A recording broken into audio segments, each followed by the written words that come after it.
오늘은 VIP 초청 주일입니다.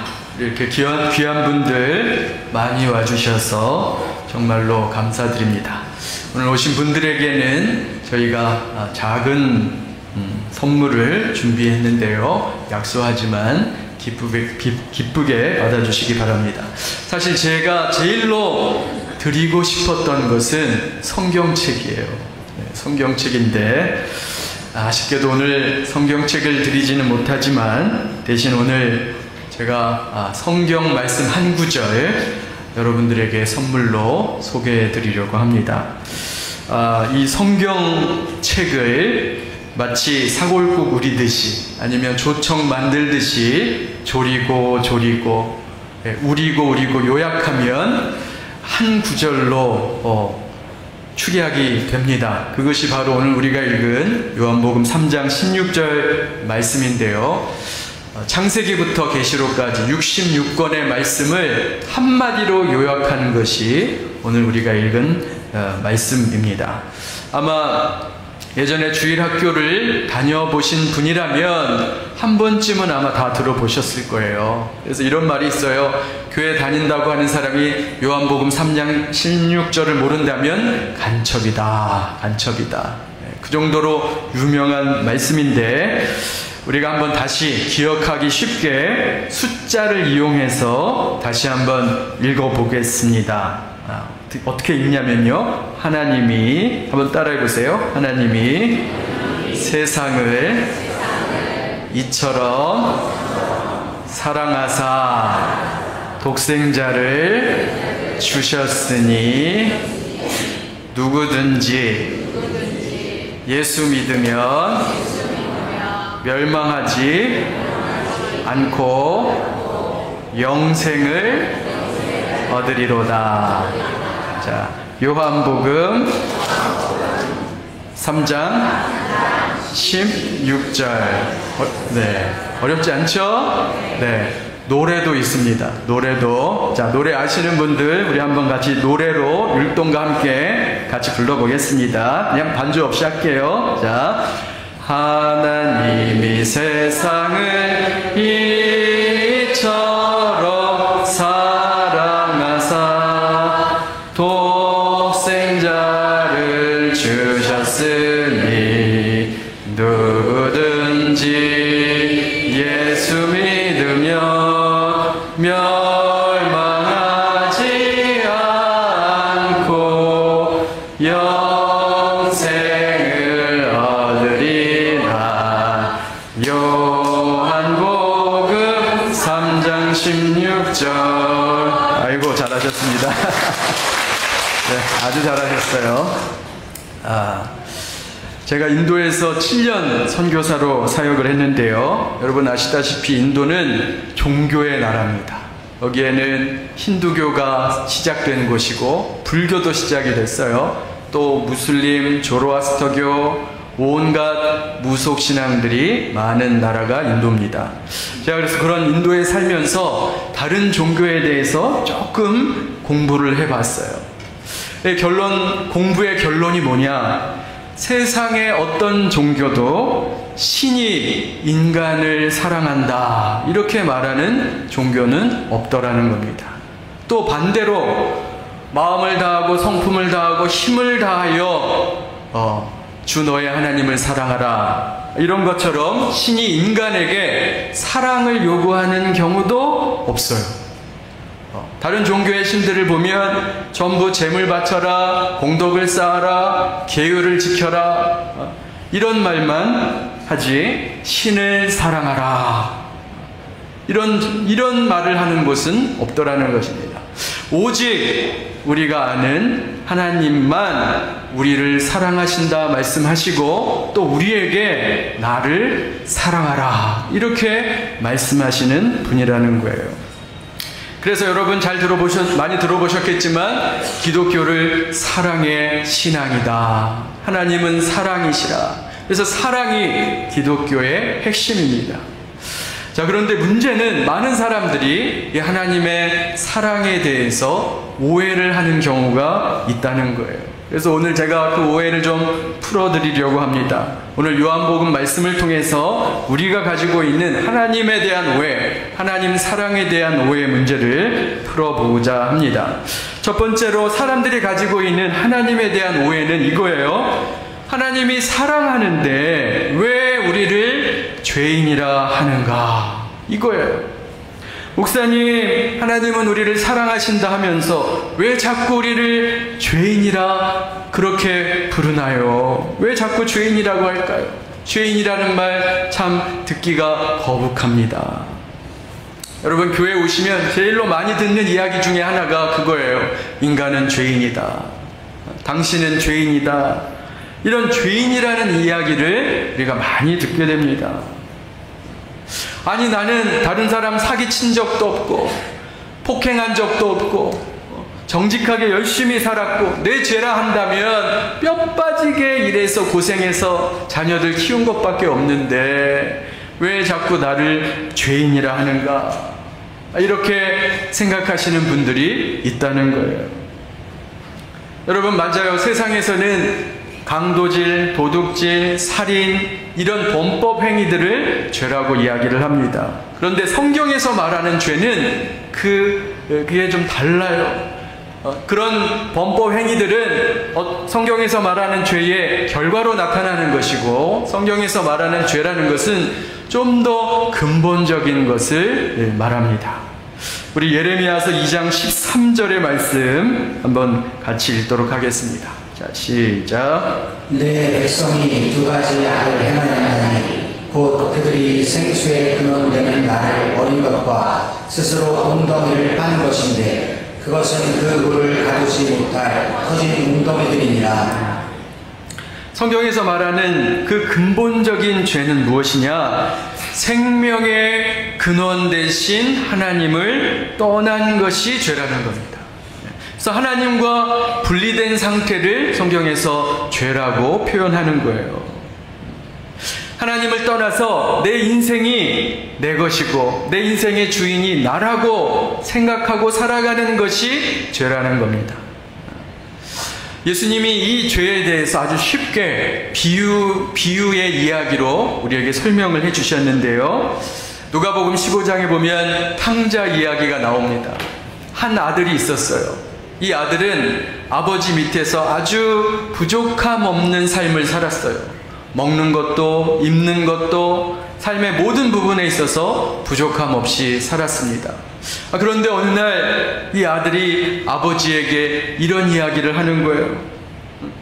아버지, 어차피 저에게 유산 주실 거잖아요. 그거 미리 땡겨주세요. 이렇게 요구를 한 겁니다. 지금도 요즘 이 시대도 멀쩡히 살아계신 아버지에게 유산을 미리 달라고 하는 것은 굉장히 무례한 거죠. 하물며 그 당시는 굉장한 모욕적인 언행이었습니다. 한마디로 이런 뜻이에요. 아버지 빨리 죽으세요. 빨리 죽어야지 내가 돈 받지. 이제 그런 뉘앙스의 요구였어요. 자, 그런데 아들이 왜 그런 요구를 했을까요? 이제 아버지 밑에서 살고 싶지 않고 내 마음대로 내 뜻대로 살고 싶다는 거예요. 그래서 그렇게 아버지에게 요구를 했고 아버지는 거기에 응해서 그 돈을 받아 아버지를 떠납니다. 다른 나라에 가서 사는데요. 그 받은 많은 재산을 금세 탕진하고 말아요. 허랑방탕한데 쓰고 맙니다. 거기다가 흉년까지 들어서 이제 먹고 사는 문제가 걸린 거예요. 그래서 이 아들이 어쩔 수 없이 그 당시에 가장 더럽고 천한 직업이라고 할 수 있는 돼지 치는 일을 합니다. 그 돼지 치는 일을 하면서 심지어는 배가 고파서 돼지가 먹는 밥을 훔쳐 먹어요. 아주 비참한 신세가 된 겁니다. 여러분, 성경에서 말하는 죄가 바로 이거예요. 에덴 동산, 이 아들은 바로 아담을 의미하고 또 저와 여러분을 의미합니다. 에덴 동산에서 하나님과 함께 아담은 부족함 없이 살았어요. 모든 것을 공급받고 거기에는 부족함이 없는 그런 삶을 살았습니다. 그런데 결국 하나님을 떠난 것이 그게 바로 아담의 죄였던 거예요. 하나님 없이 나도 내 인생의 주인 되어서 내 마음대로 내 멋대로 살아보겠다. 그러면서 하나님을 떠난 것이 성경에서 말하는 죄라는 것입니다. 아담의 후손인 저와 여러분도 마찬가지죠. 우리도 생명의 근원 되신 하나님을 떠났던 자들입니다. 그런데 그것이 바로 우리가 성경이 말하는 죄라는 거예요. 예전에 그런 노래가 있었죠. 내 인생은 나일 것. 누가 불렀어요? 내 인생은 나일 것. 그러면서 내 인생의 주인 되겠다고 하나님 아버지를 떠난 삶, 그것이 바로 죄라는 것입니다. 자, 그런데 아까 예레미야서 말씀에도 나왔지만 내 힘으로 살겠다고 생명의 근원, 생수의 근원 되신 하나님을 떠나 내가 스스로 웅덩이를 팠어요. 그리고 거기다가 물을 채우는데 아무리 채우고 채워도 그 웅덩이가 채워지지 않는 거예요. 마치 깨진 독처럼. 왜냐하면 그 웅덩이는 터진 웅덩이예요. 아무리 내가 채우고 채워도 채워지지 않고, 그렇기 때문에 늘 불안과 염려와 두려움이 우리 마음에 있다는 것입니다. 여러분, 우리가 하나님을 떠나서는 절대로 만족이 없어요. 내 인생을 돈으로, 성공으로, 명예로 아무리 채워보십시오. 거기에 만족이 있나? 절대로 만족이 없다는 것입니다. 왜 그래요? 줄줄 새는 거예요. 내가 만들어 오는 내 인생의 이 웅덩이는 터진 웅덩이이기 때문에 아무리 채워 넣어도 그것이 채워지지 않는다는 것입니다.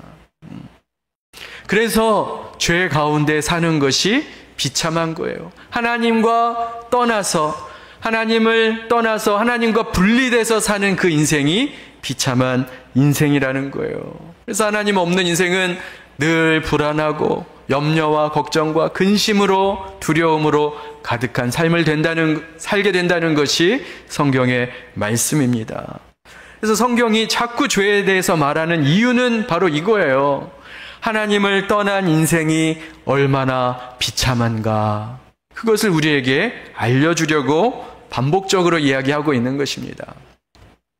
자, 그래서 그 비참한 삶을 살던 아들이 어느 날 깨닫게 돼요. 자신의 그 비참함을 깨닫게 되면서 생각합니다. 우리 아버지 집은 품꾼들도 부족함 없이 사는데 나는 여기서 굶주려서 죽는구나.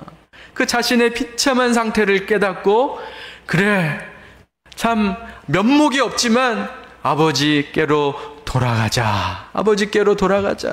이렇게 결단을 하고 아버지 집으로 돌아가는 거예요. 우리 누가복음 15장 20절 말씀 같이 한번 읽겠습니다. 자, 시작.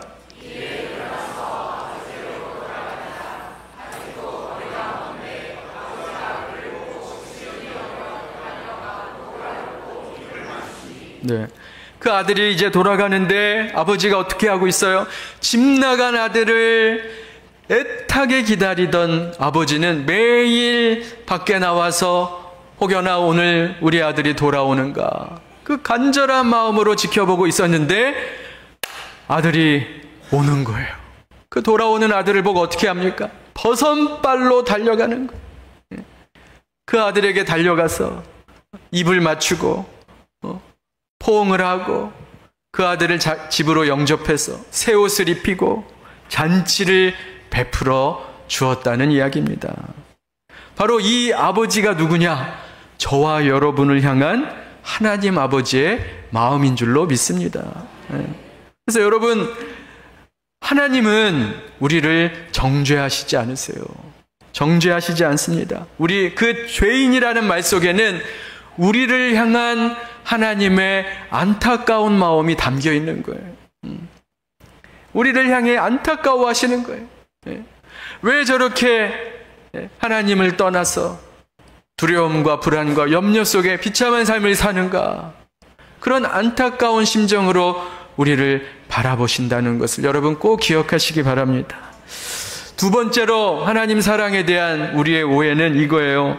사랑하시는데 왜 우리를 심판하시는가? 목사님, 하나님은 우리를 사랑하신다고 하면서 왜 우리를 심판하시나요? 오늘 말씀 17절, 요한복음 3장 17절 말씀, 중요한 말씀입니다. 같이 한번 읽겠습니다. 시작. 하나님이 그 아들을 세상에 보내신 것은 세상을 심판하려 하심이 아니요 그로 말미암아 세상이 구원을 받게 하려 하심이라. 잘 보세요. 하나님의 뜻이 어디에 있습니까? 심판입니까? 구원입니까? 구원이지요. 하나님의 뜻은 심판에 있는 게 아니라 구원에 있다. 이렇게 말씀하는 거예요. 디모데전서 2장 4절에도 이렇게 말씀하세요. 하나님은 모든 사람이 구원을 받으며 진리를 아는 데 이르기를 원하시느니라. 그러니까 하나님의 뜻은 심판이 아니라 구원이라는 것입니다. 많은 사람들이 하나님에 대해서 오해를 합니다. 하나님이 심판을 마치 즐기시는 분처럼 생각하는 거예요.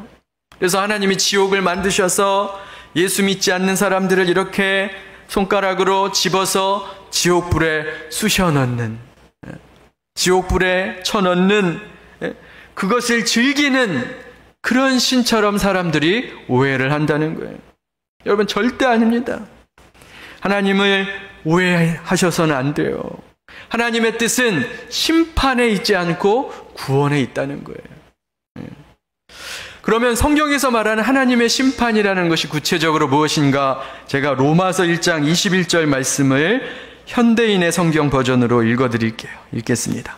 그들은 하나님을 알면서도 그분을 하나님으로서 영광스럽게 하지 않고 감사하지도 않으며 그들의 생각은 쓸모없고 그들의 어리석은 마음은 어두워졌습니다. 그들은 스스로 지혜로운 체하지만 사실은 어리석어서 영원히 살아계신 하나님을 섬기지 않고 오히려 썩어 없어질 사람이나 새나 짐승이나 기어다니는 동물 형상의 우상을 섬기고 있습니다.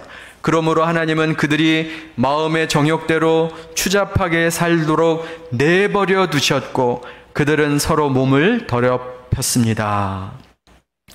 계시록 22장 11절 말씀은 우리 같이 한번 읽어보겠습니다. 자, 시작. 악한 사람은 계속 악을 행하게 하고 더러운 사람은 계속 더럽게 내버려 두고 의로운 사람은 계속 의로운 일을 하게 하고 거룩한 사람은 계속 거룩하게 하라. 네. 여기 보니까 하나님의 심판이 무엇인가? 내버려 두시는 것이다. 이렇게 성경은 표현하고 있어요. 내버려 두시는 것이다. 그래서 인류 역사의 정말에 대해서 얘기하는 계시록 22장에도 이렇게 말씀하시는 거예요. 더러운 사람은 더럽게 내버려 두고. 이게 하나님의 심판이에요. 하나님은 모든 사람을 구원하시기 원하시지만 그러나 모든 사람이 하나님의 그 사랑을 받아들이지 않아요. 어떤 사람들은 하나님의 사랑을 받아들이지 않습니다. 그래서 하나님을 거부하고 하나님 없이 살겠다고 생각하는 거예요. 그래서 자기 스스로 웅덩이를 만들고 거기에다가 자기 힘으로 살아가려고 애를 쓰는 것입니다. 그래서 그렇게 하나님을 거부하는 자들, 그들이 원하는 대로, 그들이 바라는 대로 내버려 두시는 거예요. 그게 심판입니다. 그들이 원하는 대로, 왜냐하면 그들이 원하는 거잖아요. 난 하나님 없는 인생 살겠다. 나는 하나님의 간섭받지 않겠다. 그래서 그들이 원하고 바라는 대로 내버려 두시는 거예요. 그게 바로 심판이고 그게 바로 지옥이라는 것입니다. 그래서 여러분, 지옥이란 어떤 곳이냐 설명드리면 하나님의 통치가 없는 곳이 지옥이에요. 하나님의 생명이 없는 곳이 지옥입니다. 하나님의 빛이 없는 곳이 지옥이에요. 사랑이 없는 곳이 지옥입니다. 그것은 마치 어둠과 같아요. 여러분, 어둠이라는 게 뭡니까? 어둠이라는 것은 빛의 부재를 말하는 거죠. 빛이 없는 게 어둠이에요. 제가 인도에서 살 때 어느 날 베란다 청소를 했어요. 베란다 청소를 하는데 그 베란다 한쪽에 이렇게 덮개가 있었어요. 물 내려가는 하수구를 막는 그런 덮개 뚜껑이 있었는데 제가 청소를 하면서 이 속도 깨끗하게 한번 치워야겠다 하고 제가 덮개를 여는데 기절하는 줄 알았습니다. 손바닥만한 바퀴벌레가 한 100마리가 기어 나오는 거예요. 송목사 과장이 심하네. 근데 진짜 이 인도 바퀴는 엄청 커요. 바퀴가 엄청나게 나오고 거기에 온갖 지네 같은 벌레와 온갖 더러운 것들이 우글우글 거리는 거예요. 기절하는 줄 알았습니다. 제가 근데 그걸 보면서 깨달았어요. 아, 이게 지옥이구나. 어둡고 습하고 그런 곳에 더러운 것들이 모여 있는 거예요. 여러분, 그래서 지옥이란 어떤 곳이냐? 하나님을 대적하는 사탄과 귀신의 세력들, 하나님을 거부하고 하나님을 대적하는 세력들과 하나님을 거부하는 인생들이 함께 모이는 곳이 바로 지옥이다. 그들이 원하는 대로 된 거예요. 그렇게 하나님이 내버려 두시는 겁니다. 그곳은 비참한 거예요. 비참한 곳입니다. 왜 그렇습니까? 거기에는 생명이 없어요. 빛이 없어요. 소망이 없습니다. 사랑이 없어요. 오직 뭐만 있어요? 분노와 미움과 절망과 그런 더러운 것들만 있는 곳이 바로 지옥이라는 것이죠. 그래서 지옥은 어떤 곳이냐? 절대 가서는 안 될 곳이에요. 왜냐하면 비참한 곳이기 때문에. 어떤 분은 말합니다. 어떤 분은 말해요. 술 드시고 그런 말씀하는 분 제가 봤어요. 뭐 까짓것 뭐 지옥 가지 뭐. 지옥 가지 뭐. 여러분, 이건 굉장히 어리석은 말입니다. 성경에 보면 지옥에 가서 슬피 울며 이를 갈고 후회한다고 했어요. 후회할 일이에요. 바라기는 여기 계신 분들 모두가 하나님의 그 사랑을 마음에 받아들여서 심판이 아니라 하나님의 구원을 받는 복된 성도 되시기를 주님의 이름으로 축원합니다. 세 번째로 하나님 사랑에 대한 오해가 이거예요. 하나님 사랑하는데 왜 내가 원하는 것 안 주시나? 하나님 나 사랑하신다고 하면서, 목사님 하나님 나를 사랑하신다고 하면서 내가 원하는 것 다 주셔야죠. 왜 내가 원하는 것 안 주시나요? 여러분, 예수 믿는다고 내가 원하는 것들이 다 이루어지지 않아요. 여러분, 예수 믿는다고 해서 갑자기 돈이 많이 생기고 갑자기 몸이 건강해지고 갑자기 성격 나쁜 남편이 착해지고 무서운 직장 상사가 온순해지는 일은 일어나지 않습니다. 그런 일은 잘 일어나지 않아요. 물론 우리가 하나님께 우리의 필요를 구할 수 있어요. 기도할 수 있습니다. 여러분의 필요를 하나님께 구하세요. 하나님이 허락하시면 그 필요가 채워질 줄로 믿습니다. 그런데 중요한 문제가 하나 있어요. 나에게 정말 필요한 것이 무엇일까? 나에게 가장 필요한 것이 무엇일까? 그것을 우리가 실상은 잘 모른다는 거예요. 잘 몰라요. 여기 엄마들 많이 계신데 아이들이, 여러분의 자녀가 자기에게 가장 필요한 것이 무엇인지 알던가요? 잘 몰라요. 아이들은 그냥 자기가 좋은 것만 원하죠. 그래서 예를 들면 몸에 좋은 건강한 음식들, 이런 것들은 별로 좋아하지 않습니다. 멀리합니다. 불량식품, 아이들 불량식품 좋아해요. 또 어떤 아이는 게임만 자기는 인생에 게임만 있으면 된대요. 게임만 있으면 된대요. 자기 소원이 뭐냐? 하루 종일 게임하는 거래요. 자기 소원은 게임만 죽어라고 하다가 40살에 죽는 게 소원이래요. 그런 아이의 이야기를 들었어요. 아이들이 자기에게 정말 필요한 것이 뭔지를 몰라요. 우리도 마찬가지입니다. 우리는 뭐가 필요하다고 생각해요? 돈과 건강과 성공, 명예, 권력, 이것만 있으면 된다고 생각하죠. 난 돈만 있으면 돼. 돈 1억만 있으면 돼. 그게 나한테는 제일 필요한 거야. 나는 지금 건강만 있으면 돼. 이 아픈 몸 나았기만 하면 돼. 이렇게 생각을 하는 거예요. 그런데 하나님은 어떻게 생각하실까요? 하나님은 우리를 향해서 뭐가 가장 필요한 것인지, 뭐라고 생각하시는가? 요한복음 3장 16절 다시 한번 읽어보겠습니다. 잘 보세요. 하나님이 우리를 향해서 가장 필요한 것이 뭐라 말씀하시는지 다시 한번 읽겠습니다. 시작. 하나님이 세상을 이는 그를 믿는 자마다 멸망하지 않고 영생을 얻게 하려 하심이라. 자, 하나님이 우리에게 가장 필요한 것이 뭐라고 하세요? 영생이라는 거예요. 영생. 우리에게 가장 필요한 것은 영생입니다. 왜 그래요?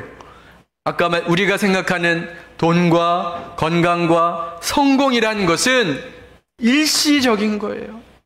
금방 사라지는 것입니다. 잠시 있다가 없어지는 거예요. 영생이라는 것에 비하면 이런 것들은 굉장히 하찮은 겁니다. 하찮은 거예요. 비유가 좀 유치합니다만 대통령 10번 하는 것, 그거 영생에 비유할 수가 없어요. 재벌로 10번 사는 것, 영생에 비하면 아주 하찮은 것입니다.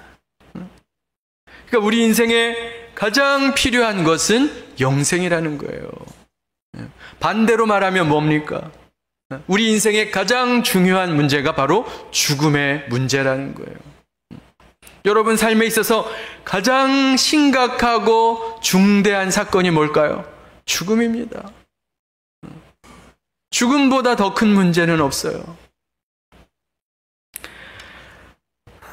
이 문제를 해결하지 않으면 다른 어떤 것도 의미가 없어요. 여러분, 재벌도 죽습니다. 대통령도 죽습니다. 헐리우드 스타도 죽습니다. 미스 코리아도 언젠가 다 죽어요.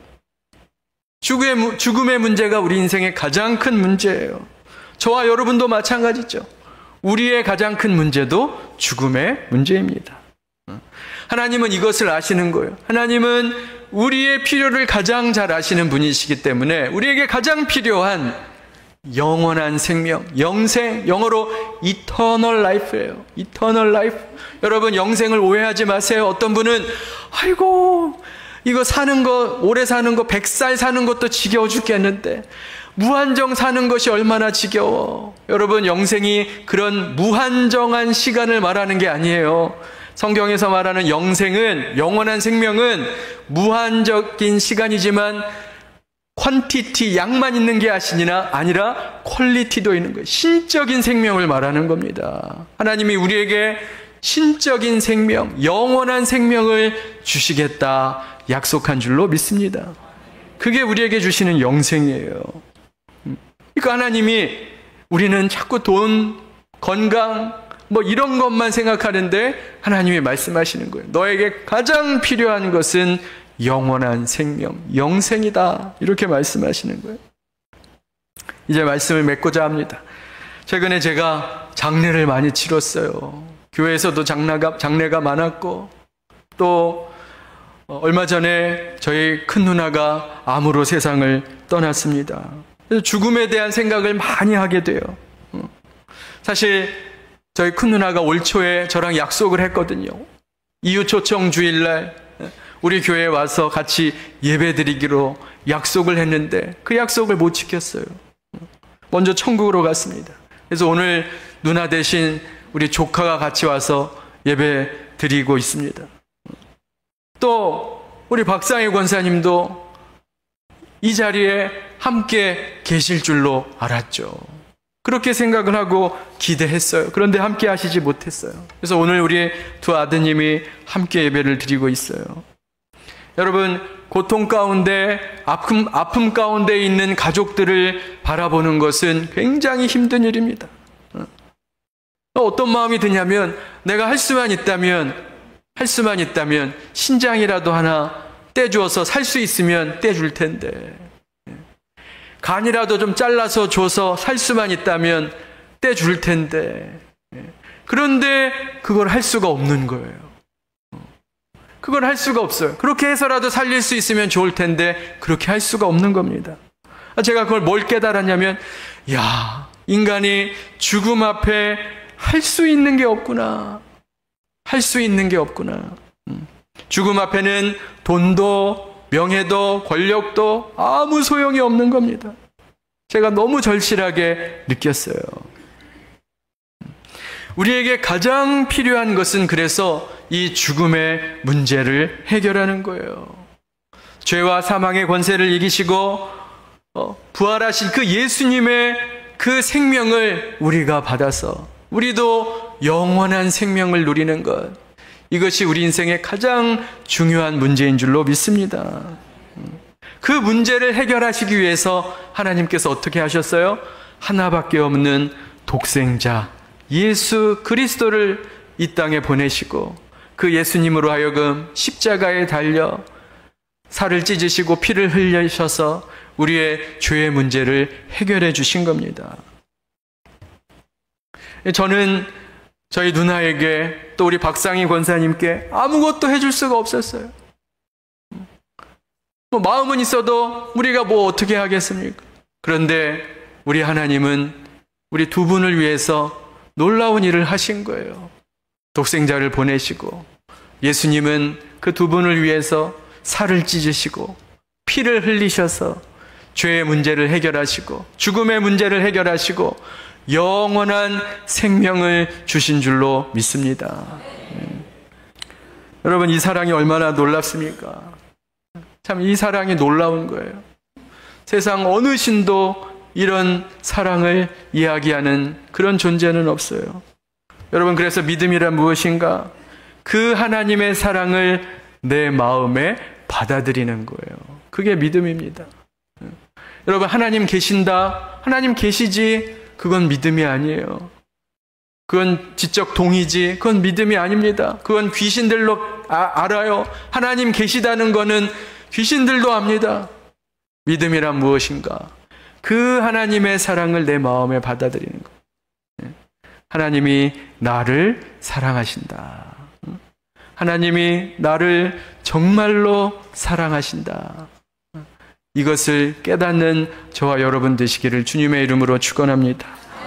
그 하나님의 사랑을 경험하시고 누리시고 맛보시는 저와 여러분 되시기를 주님의 이름으로 축원합니다.